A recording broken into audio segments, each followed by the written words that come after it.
What is the heart of Grace Family Ministries? This is Pastor Timothy Board, co-founder and director of Grace Family Ministries. Our mission is advancing the cause of Christ to the ends of the earth, beginning right at home. The psalmist says in Psalm 145, a praise of David, I will extol you, my God, O King, and I will bless your name forever and ever. Every day I will bless you, and I will praise your name forever and ever. Great is the Lord, and greatly to be praised, and his greatness is unsearchable, beyond our understanding. In verse 4, it says, one generation shall praise your works to another, and shall declare your mighty acts. The heart and soul and the passion of Grace Family Ministries is coming alongside church and family and to be a catalyst toward reformation, revival, and revitalization.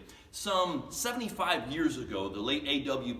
Tozer, who ministered much of his life here in the greater Chicagoland area, he said this, that more than missionaries, we need a reformation of the whole Church of Christ in America.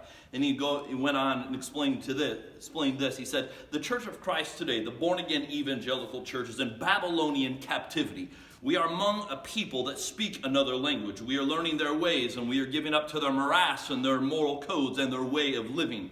Because of the disgraceful fornication of the church with the world, we are in desperate need of restoration. Remember, he says, until we are restored and the church is restored, even our missionary endeavors will not be successful, because all we're doing will be transplanting a scrub Christianity on foreign soil. That's all. He says, speaking of missionaries, and he ministered in a denomination that missions was built into the name, the Christian Missionary Alliance. And he says, remember, missionaries, speaking to these faithful workers that were laboring in the harvest field of souls in the regions beyond, he says, you can never produce anything better than you are yourself. In other words, you can't give what you don't have. He says, the Bible says, let it bring forth after its kind. Send a missionary over there with a cheap concept of God and his head filled with jingly choruses, and that's the kind of Christianity he will produce over there. All he will be doing is transplanting a degenerate Christianity on foreign soil.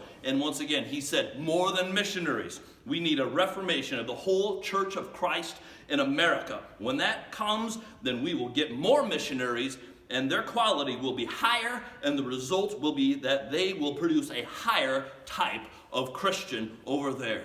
So the heart and soul and passion of Grace Family Ministries is coming alongside church and family and in praying that God would use this ministry for such a time as this, to magnify God's glory and grace to revitalize church and family life, and to strengthen church and family as co-champions of the next generation, and mobilizing church and family to engage culture with the biblical worldview in general and the gospel of grace in particular. And so we're grateful for your prayers and your partnership for this ministry as together we advance the cause of Christ to the ends of the earth, beginning right at home on the grassroots level with revitalized church and family life. Check us out at www.gracefamilyministries.org, and thank you for praying for this ministry. Sola Deo Gloria.